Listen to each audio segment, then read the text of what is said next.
3টা চটপটি 3টা ফুচকা দিয়ে মানে বানানে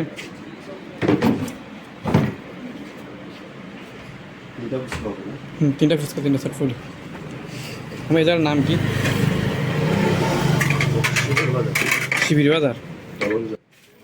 হঠাৎ করে চলে গেলাম চাচির বাড়িতে, আর চাচির বাড়িতে গিয়ে দেখি চাচির বাড়ির পাশের গ্রামে দেখি কত সুন্দর করে মামা ফুচকা বানাচ্ছে। আর ফুচকা দোকানটা খুবই সুন্দর, অনেক সুন্দর পরিবেশ। মামা সুন্দর করে দেখেন ফুচকা বানাচ্ছে, আমার কাছে খুবই ভালো লাগতেছে মামা ফুচকা বানানো দেখে। আর অবশ্যই আপনারা আসতে পারেন কুমিল্লা জেলার চারনং আমরাতলী ইউনিয়ন কবিরাজ বাজার হয়ে কৃষ্ণপুর হয়ে এই মামার দোকানটা। আর সামনে নাকি আপনার অনেক সুন্দর একটা পরিবেশ দেখতে পাচ্ছেন, গাছপালা দিয়ে অনেক সুন্দর ফসল, আর অনেক সুন্দর দেখতে পাচ্ছেন কত সুন্দর করে গাড়ি যাচ্ছে। আর এই মামার দোকানটা হচ্ছে শিবির বাজার, অনেক সুন্দর দেখতে পাচ্ছেন কত সুন্দর করে মামা চটপটি বানাচ্ছে, আমার কাছে খুবই ভালো লাগতেছে।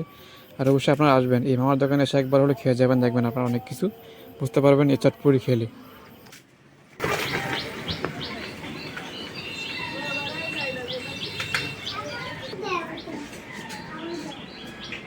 এখানে বসো, এখানে বসো, এখানে বসো।